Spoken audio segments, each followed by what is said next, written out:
Jacques Gandebeuf est né en 1926. D'origine auvergnate, il découvre par un hasard professionnel la Moselle. De Mosellan de raison, il devient très vite Mosellan de cœur. Journaliste à Clermont-Ferrand, puis dans la presse stéphanoise, il entre au Républicain Lorrain en 1966 en tant que grand reporter. Il mène une vie professionnelle dense et intense de globe-trotter tout en s'interrogeant sur le particularisme local, à tel point que l'heure de la retraite sonnée, il court satisfaire sa curiosité en plongeant dans les méandres de cette complexité mosellane. Plusieurs ouvrages et conférences naîtront de ces investigations, d'autant plus intéressantes que c'est un Français de l'intérieur qui portera son regard sur ces Mosellans longtemps stigmatisés de Boche de l'Est. Par tempérament, il supportait assez mal les clichés imbéciles, de quoi décomplexer un peu ces Mosellans. Alors c'est par hasard qu'il découvre la Moselle et c'est aussi par hasard qu'il occupe à Metz l'immeuble dans lequel vivait une certaine Hertha Strauch, alias Adrienne Thomas. Qui est Adrienne Thomas et pourquoi la ville de Metz ne voulait-elle pas se souvenir? Une question à laquelle Jacques Gandebeuf répond dans son livre Adrienne Thomas, le fantôme oublié de la gare de Metz. Bonjour à tous, bienvenue entre les lignes. Bonjour Jacques Gandebeuf, ravi de vous savoir ici. Bonjour. Voilà, alors donc, première question, comment est-ce que vous avez rencontré Adrienne Thomas? Je dois au préalable signaler que je ne suis pas le premier à avoir inventé Adrienne Thomas. Il y a beaucoup de gens qui ont travaillé, notamment à Saint-Avold, où elle est née, en 1897, si je ne m'abuse, et qui se sont penchés bien avant moi sur son histoire.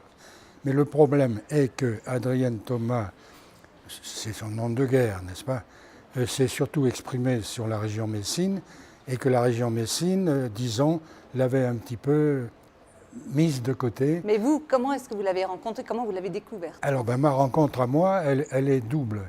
La première rencontre est minime, c'est celle dont je vous parle. Je savais qu'il y avait eu une Adrienne Thomas, dont on parlait très peu, et j'avais laissé ça de côté parce que j'avais d'autres travaux à faire. Et je me disais, un jour, j'essaierai de voir qui est cette dame. Et puis la deuxième rencontre plus importante, c'est que par hasard, j'habitais à l'étage au-dessus. Et le jour où j'ai lu ce livre que je me suis procuré à la bibliothèque, j'apprends cette nouvelle-là. Ce n'était pas une nouvelle, sauf pour moi, mais j'ai éprouvé à ce moment-là ce qu'éprouve tout journaliste lorsqu'il a l'impression que son destin lui fait signe. C'est des choses qu'il ne faut pas jamais rater. Hasard, c'est quelque chose qui a un sens pour vous? Dans ce cas-là, il en a eu un. Je me suis dit, celle-là, elle est pour moi. Elle ne peut pas m'échapper. Et je suis parti en guerre. Ça tombait assez bien parce que depuis déjà longtemps, j'étais en retraite et que j'avais déjà écrit plusieurs livres sur les problèmes du département qui sont très compliqués. Et donc, je me suis attaqué au problème d'Adrienne Thomas, comme je l'aurais fait pour un reportage, ce que j'avais l'habitude de faire. En quelques mots, Adrienne Thomas, donc c'est une écrivaine qui a écrit, qui a vécu à Metz. C'est une petite fille, fille de colons allemands civils qui débarquent dans la région de Saint-Avold pour vendre des caleçons aux militaires dans les années, je pense, 1890. Hein. Bon, cette petite fille, elle naît donc à Saint-Avold. Elle se retrouve Messine parce que les parents déménagent dans les années au début de 1905-1906. Et quand elle a 17 ans, elle est Messine, quoi. Elle a une vie Messine de petite Allemande qui a son adolescence avec la moitié de ses copains qui sont allemands et l'autre moitié qui sont français, qui ne sont pas partis. Alors pour résumer, pour aller un petit peu plus vite, donc elle est juive, elle est allemande et surtout et Messine à la fois. Voilà, et surtout en 1914, que dis-je, elle a l'idée, plus qu'une idée, elle se sent obligée d'aller proposer ses services, attendu qu'elle a vu tous ses copains partir au front. Alors voilà. Et donc elle s'engage à la Croix-Rouge, à la gare de Metz, qui était une gare qui avait été prévue justement pour cette guerre qui arrivait. Et à la Croix-Rouge, elle découvre toute la misère du monde, des soldats fracassés, bref, elle y reste 1 an et demi. Après, elle revient avec ce poids qu'elle a gardé sur des notes. Ces notes, elle les rédige dans la chambre d'au-dessus. Mais ça, je le savais. Moi, et il en sort un livre qui s'appelle Et il en sort un livre, mais 10 années après. Voilà. Ce livre, c'est une autre histoire, parce que c'est l'histoire d'une dame qui devient connue, qui est traduite dans 15 langues. Ça, on va y revenir. Alors, je vous arrête un petit peu, Jacques. Voilà. Parce que, en fait, vous dites à un moment dans votre livre que sans Hertha, sans Adrienne Thomas, on n'aurait rien su de la gare de Metz en 1914. On a su beaucoup de choses quand même, parce que l'histoire de Metz est très connue par des historiens très compétents. Ce que je veux dire, non, c'était une parenthèse, je veux dire que la vérité cruelle, humaine de la gare de Metz, qui est très touchante même quand vous la lisez aujourd'hui, voyez-vous, avec des wagons, des trains entiers qui se succédaient, avec des blessés, des morts, des prisonniers qu'on envoyait en Allemagne. C'était un mélange de français, d'allemand, de détresse, de brutalité, et cette jeune fille au milieu de tout ça, qui passait tout son temps à soigner les autres, et qui était écœurée. D'ailleurs, elle est devenue, au fond, plus tard, une philosophe humaniste et pacifiste. Alors justement, on aborde là, on arrive à fêter le centenaire, enfin fêter, c'est peut-être pas le mot, de la guerre de 1914. Oui. Donc il y a plein d'ouvrages qui ont été écrits sur cette guerre. Qu'est-ce que ce livre d'Adrienne Thomas de différent? Eh bien, j'affine la réponse à la question que vous me posiez tout à l'heure. Pourquoi la gare? Parce que tout ce qui se passait dans la gare était évidemment bloqué par les autorités allemandes. Et Adrienne, il a fallu qu'elle soit, passez-moi le mot, pistonné pour pouvoir se faire engager à la gare. Et on lui avait bien dit, tu ne raconteras pas ce que tu vois à la gare. C'est en 1914 par les dames de la Croix-Rouge allemande, vous voyez. Donc ils avaient bien conscience que cette gare était un théâtre exceptionnel. Et là, on peut dire que sans des témoignages comme celui d'Adrienne Thomas, beaucoup de médecins n'auraient jamais su ce qui s'était passé dans leur gare. Voilà. Alors contrairement, il se trouve aussi que, bon, c'est vrai que c'est une femme humaniste. Alors à côté de ça, il y a Maurice Barrès, qui est tout à fait le contraire. Alors lui, c'est un nationaliste. Alors c'est vrai que ça choque un peu. Les deux personnages sont totalement antinomiques. Mais c'est pas deux personnages de même... ils ne sont pas au même niveau, si vous voulez. Barrès, bon, je n'aurais pas la... Comment dirais-je, c'est pas la peine de préciser que c'était un très grand écrivain, qu'il a une plume magnifique. Mais ma conclusion, après avoir longtemps travaillé sur ces problèmes, en étranger, avec un œil neuf d'Auvergnat, eh bien, c'est qu'il s'est complètement trompé sur la Moselle. Il n'a rien compris, quoi. Il a glorifié la Moselle francophone. Après tout, là, je respecte son point de vue. D'ailleurs, la malheureuse, elle a souffert aussi, quoi, hein. Mais l'autre, c'est comme si elle n'existait pas. Il n'en parle jamais, quoi.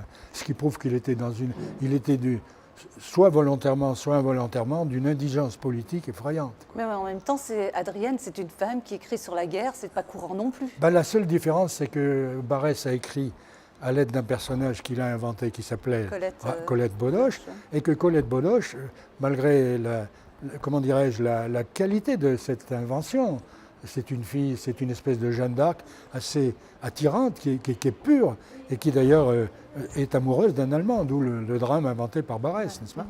Mais ça n'est qu'une fiction. Tandis que la petite Adrienne Thomas, qui ne portait pas le nom de guerre d'Adrienne Thomas, qui était la petite Hertha Strauch, à la même époque, l'année 1907-8, elle, ce qu'elle allait vivre, elle l'a vraiment vécu. Vous comprenez? Donc ça ne peut pas être comparable véritablement. Alors le livre d'Adrienne Thomas remporte un succès mondial, il a été traduit en 15 langues. Pourtant à Metz, on reste dans le déni. Alors un déni qui trouve son origine aussi dans la complexité de ce territoire mosellan. Eh bien oui, là je crois que vous posez la vraie question. Alors je propose d'écouter un extrait. Dans les familles bourgeoises, il incombait parfois aux domestiques de faire les traductions. Ces frontaliers, venus à Metz pour gagner leur vie, étaient engagés le plus souvent au service des messins francophones. Ils évoluaient ainsi dans un milieu si viscéralement bouffeur de boches qu'ils en souffraient pour des raisons qui n'avaient rien à voir avec un manque de patriotisme. Ce qui les humiliait, c'était le mépris de leur dialecte germanique. Leurs employeurs, sans trop réaliser le racisme de leur attitude, se faisaient en effet un malin plaisir de mettre dans le même sac la langue de Goethe, qu'ils refusaient de connaître, et le platt, qu'ils nommaient sur un ton hautain le patois des domestiques. En quoi ils faisaient d'une pierre deux coups, puisqu'ils se moquaient de l'envahisseur tout en brocardant l'envahi. Cette manière fait penser à l'arrogance, née d'ailleurs à la même époque des Bruxellois pour les Flamands. Adrienne Thomas aurait pu écrire des lignes sur cette complexité mosellane, puisqu'elle l'a en partie vécue. Elle est née à Saint-Avold, elle a vécu à Metz. Et d'ailleurs, Saint-Avold lui a accordé un prix Adrienne Thomas, alors que Metz, finalement, l'a complètement occupé. Bien sûr. Mais bien sûr qu'elle aurait pu écrire, parce qu'elle avait parfaitement compris tout ça, avec beaucoup moins, malgré tout, d'exploration qu'il a été possible à un journaliste 100 ans plus tard, quoi. Parce que moi, je me suis penché sur le problème exact de cette question que vous posez, que vous venez de poser. Tandis qu'elle, c'était plutôt dans le courant de ces conversations quotidiennes qu'elle avait avec ses camarades, soit d'un côté, soit de l'autre, qu'elle était amenée toujours à se dire, mais vraiment, ce pays est très compliqué, et qu'elle commençait à entrevoir, mais elle n'a jamais écrit sur le problème de la Moselle, parce que la Moselle l'a oublié complètement. Et parce que je suis obligé de vous dire, sans être trop long, qu'en 1940, les Allemands ne l'ont pas raté, qu'au dernier moment, elle a pu se sauver aux États-Unis, qu'elle y restait 5 années, qu'elle s'est mariée là-bas avec un intellectuel autrichien qui était lui-même des brigades internationales avant, à la guerre d'Espagne, et qu'elle est rentrée en 1946, et que son premier mouvement était de retourner à Metz pour voir ses médecins. Et elle a vite compris que tout le monde avait oublié son nom, même si, entre-temps, son livre avait été lu, mais par 1000 personnes. J'ai posé la question aux éditions du Seuil à Paris pour savoir en 1900, je ne me rappelle plus de la date, dans les années 30, son bouquin, son fameux livre, Catherine Soldat, à combien d'exemplaires avait-il été tiré? Et on m'a dit pas plus de 1000. Vous voyez, j'ai le chiffre. Ah oui, d'accord. Ça, on me l'a dit personnellement. Oui. Jacques Gambette, vous avez sorti d'autres personnages de l'oubli, Paul Tornoff, Auguste Dujardin. Ah oui. Voilà. Alors, c'est vrai qu'il régnait à Metz un sentiment anti-germanique puissant. Est-ce que tout doucement, Metz retrouve sa mémoire? Attention, ça n'est pas aussi simple. Hein. Il était parfaitement normal que les Allemands n'aient pas la côte à Metz. Après ce qui s'est passé, ils l'avaient bien cherché. Hein. Ça, de ce côté-là, je n'ai pas changé d'avis, malgré tout le travail que j'ai essayé de commettre dans cette région depuis que je me suis penché dessus. Mais le problème n'est pas là, le problème est plutôt de la distorsion de la véritable histoire de l'annexion. L'annexion, c'est quand même 48 années. Hein. Les gens d'ici sont bien placés pour le savoir aussi. Mais il y a une forte influence culturelle aussi. Pardon ? Il y a une forte influence culturelle. Oui, mais cette influence culturelle est venue des milieux les plus revanchards, les plus baréciens, si vous voulez, de l'époque, c'est-à-dire des gens qui avaient nourri, et ça, encore une fois, je peux le comprendre, une haine contre l'Allemagne qui les avait envahis, mais qui n'ont pas été capables en 19 de réinventer, compte tenu de la situation particulière de ce département, un savoir-vivre qui permette très vite, non pas de pardonner, mais d'essayer, tout comme en 1945 d'ailleurs, de voir un petit peu plus loin, quoi. On ne leur demandait pas d'inventer l'Europe à l'époque, mais c'était plus possible de rester dans ce climat qui est celui qui a fait tant de mal à la mémoire d'Adrienne Thomas et qui a commencé, si vous voulez, avec 70 et qui s'est terminé en 1919. Ce que je voulais dire aussi, par exemple, la cathédrale de Metz, vous en parlez sur votre site. Oui, mais les exemples sont très nombreux, quoi. Ils sont très nombreux, oui. Mais aujourd'hui, tout doucement, Metz... oui, et je vois à quel point, moi je suis frappé à quel point c'est bien accueilli par les gens que je connais à Metz, qui est une ville que j'adore. Et à Metz, tout le monde reconnaît, je ne suis pas le seul à parler de tout ça, attention. Je ne suis pas en train de me faire de la publicité, parce qu'il y a des quantités de personnes qui font des recherches sur l'annexion. C'est le grand problème à Metz aujourd'hui. Les gens sont en train de s'apercevoir, c'est comme s'ils ouvraient un livre dans lequel ils disent « Ah, il s'est passé ça, il s'est passé ça ». Tous les jours, on apprend quelque chose. Moi, j'apporte ma petite pierre, c'est tout. Et puis, je ne suis pas historien. L'avantage, c'est que je peux écrire à mon gré ce que je veux sans être obligé de donner la source en dessous, parce qu'il y a des choses, on n'a pas besoin d'un bout de papier pour comprendre que c'est vrai. Alors, Adrienne Thomas, elle a également rencontré des personnalités comme Jean Depange. C'est plutôt lui qui l'a rencontré, parce qu'il a fait son travail de journaliste. Je ne connais pas, j'avais jamais entendu parler de Jean Depange. Nous avons très peu. Jean Depange. Et ce type était magnifique, c'est le seul qui a dit, mais voilà cette bonne femme qui est formidable. Je parle en 1945, quand elle rôdait dans Metz, pour essayer de trouver quelqu'un qui dise « Ah, c'est vous !» Ils sont repartis comme deux malheureux avec son mari, personne ne les a reconnus. Sauf le curé de Mont-de-Lange, qui est resté son seul ami. Extraordinaire, qu'elle avait connu en faisant du ski en Autriche dans les années 38, avant de quitter ce pays, avant l'Anschluss et tout ça, et le curé de Mont-de-Lange lui est resté fidèle. Et c'est extraordinaire, personne ne savait cette histoire. Finalement, le drame d'Adrienne Thomas, c'est d'aimer un territoire qui finalement Oui, son drame, c'est qu'elle est un exemple magnifique de ce qu'est l'amour d'un pays au-delà des nationalités. Voilà. Et ça, les Français les plus bornés de cette époque ne l'acceptaient pas. Hein, Alors aujourd'hui, Metz a fini de bouder Adrienne Thomas. Elle a désormais un passage à son nom à la gare de Metz. Oui. La gare, tant décriée sur le plan architectural par les Messins, est inscrite depuis 1975 aux monuments historiques. Ah oui. Alors Jacques Gandebeuf, l'Auvergnat, nous parle de cette Moselle et des Mosellans comme aucun Mosellan n'aurait osé ou su le faire. Pour une fois, c'est un regard bienveillant qui se pose sur cette partie de la France en quête identitaire. Écoutez cet extrait de Jacques Gandebeuf. Boche de l'Est, ça commence mal. Hein. En Moselle, en tout cas, la frustration renaît de ses cendres. Et ce n'est pas du luxe. Malgré 3 guerres et 2 annexions, l'effacement du département reste flagrant dans nos bibliothèques. Le simple nom de Moselle nage dans le grand bocal alsacien-lorrain comme une queue de cerise oubliée dans l'eau de vie. Même s'il a conservé une mentalité vierge dans cette Alsace-Lorraine virtuelle où il n'existe plus, le Mosellan a l'impression d'être une pièce rapportée.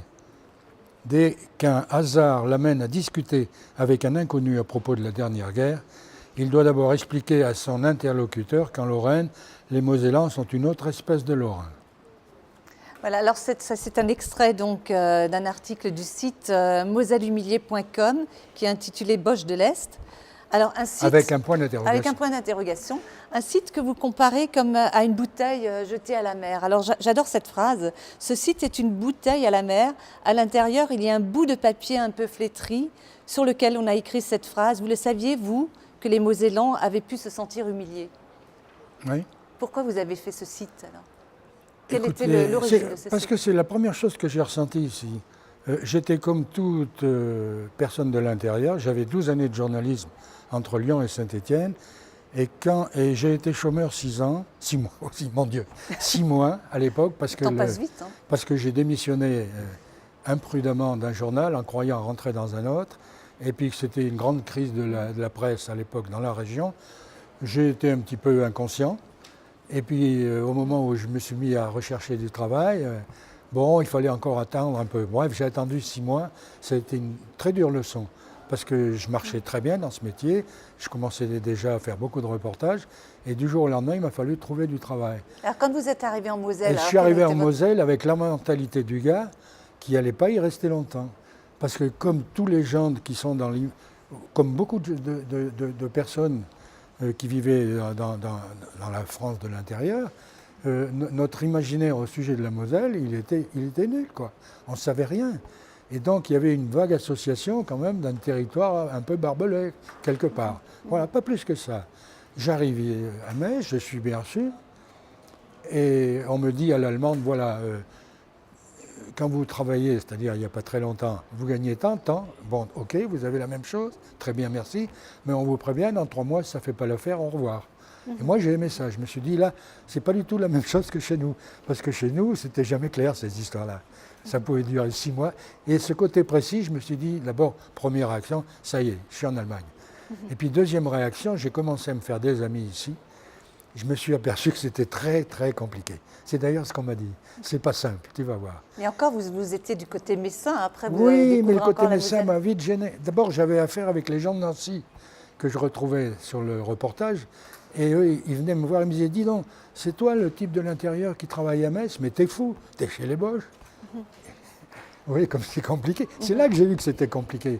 Parce que dans ce pays, en Lorraine, on est toujours le Boche de quelqu'un.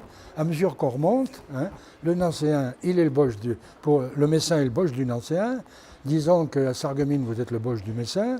À Bitche, je crois savoir que vous êtes un peu les Boches des Sarregueminois. Et après, j'ose pas continuer plus haut.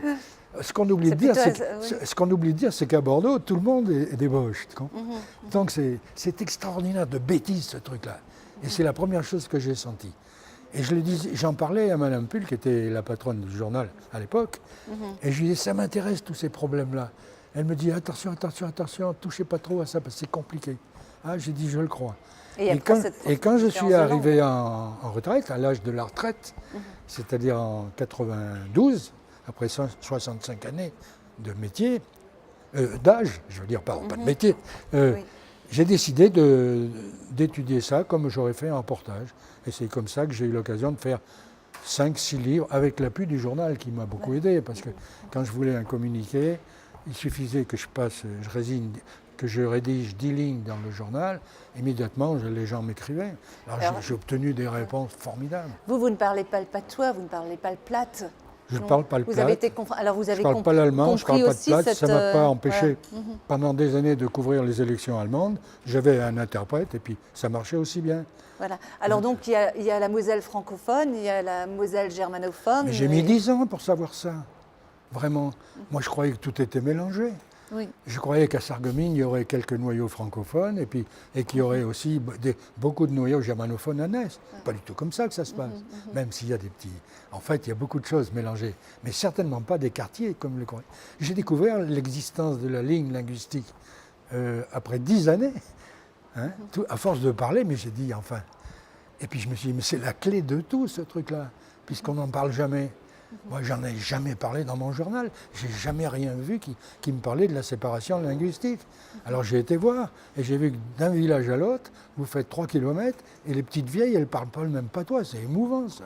C'est merveilleux. Et vous relatez aussi cette honte aussi que les gens ont parfois de leur accent, de leur parler. Ah ben ça fait partie. Ça, c'est le prix à payer à cause du parti pris et comment dirais, du cannibalisme des Lorrains, pas de tous les Lorrains, du journal Le Lorrain, pour ne pas le nommer, qui à partir de 19 s'est conduit vraiment d'une façon incroyable, quoi. Alors vous étiez pendant je ne sais pas plus combien d'années, 26 ans au Républicain Lorrain. Oui. Vous avez connu le Républicain Plus Lorrain. que ça, je suis arrivé en 66. En 66, oui. En 66. Oui. Donc France Journal existait encore. Oui. Ah ben, première nouvelle pour moi aussi. Oui, donc vous Parce découvrez que France Journal. à côté de moi, il y avait des collègues qui parlaient toujours allemand. Un jour, j'ai posé la question, je lui ai dit, mais qu'est-ce qu'ils font ceux-là? On a un journal allemand. Et, oui, un journal allemand. Ah, très bien. J'avais de très bons contacts avec eux. Et quand je faisais des articles, des fois, ils les gardaient pour les traduire. Alors, un jour, j'ai cherché à voir ce que ça donnait. Alors, je vois mon article en allemand. Évidemment, je ne comprenais pas un mot. Je savais de quoi il parlait. Puis à la fin, il y avait von Jacques Gambeuf. Alors j'ai pris ça, puis je montrais ça à mes parents à Clermont en disant, tu vois, là, attention. Je trouvais ça drôle, quoi. Après tant d'années de journalisme, qu'est-ce que vous portez comme regard aujourd'hui sur le journalisme, justement, après toutes ces évolutions? Écoutez, ça paraît un peu... C'est toujours difficile quand on est plus vieux de juger ce qui est plus jeune. Et j'ai parfaitement conscience de ça. Parce qu'on a toujours peut-être tendance à dire de mon temps. Mais ceci étant dit, je pense sincèrement, par rapport au métier que j'ai connu, qu'aujourd'hui, il souffre beaucoup ce métier, et mes confrères aussi. Parce que maintenant, la guerre au tweet, la guerre à Facebook, c'est lamentable. C'est tout sauf du journalisme maintenant. On va chercher ce que les lecteurs disent pour en faire un article le lendemain. Qu'est-ce que c'est que cette histoire?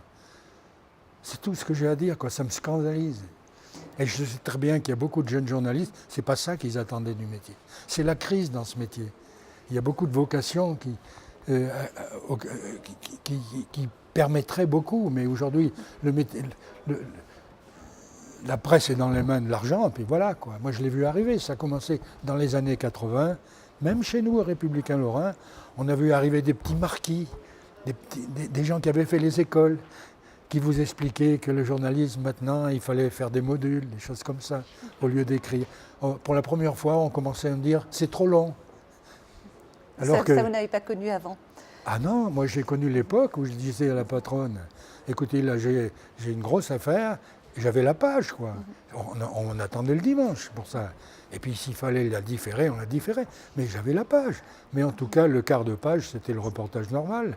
Après, on a vu des gens qui vous disaient 100 lignes, pas plus, 50 lignes, pas plus. Tout calibré d'avance. Jacques Gambeuf, on arrive déjà au terme de cette émission. C'est vrai qu'on pourrait en discuter encore pendant une heure. J'ai beaucoup de plaisir à être avec vous. En tout cas, nous aussi, on a eu beaucoup de plaisir à vous recevoir. Il reste encore un dernier exercice, c'est de marquer sur le tableau une petite phrase. Vous allez y aller tout à l'heure. Voilà. C'est fait, je crois. Voilà, en tout cas, merci beaucoup. Et à tous nos téléspectateurs, j'espère que vous avez eu beaucoup de plaisir à assister à ce débat et à très bientôt entre les lignes.